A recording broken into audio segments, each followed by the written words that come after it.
আসসালামু আলাইকুম রহমতুল্লাহি ওবরাকাতু। প্রিয় বন্ধুরা, আপনাদের জন্য আবারও নতুন একটি ভিডিও নিয়ে চলে আসলাম। দেখুন, এটা হলো জাজিয়ারা কেন্দ্রীয় ঈদগাহ। মাশাল্লাহ, কত সুন্দরভাবে ঈদগার বাউন্ডারি কাজটা করা হয়েছে, দেখতে থাকুন।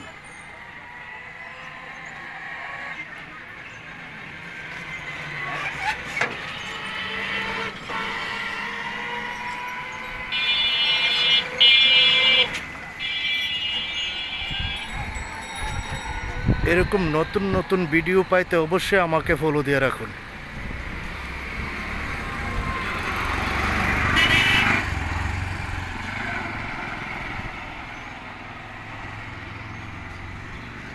দেখুন কত সুন্দর একটা ঈদগার বাউন্ডারি।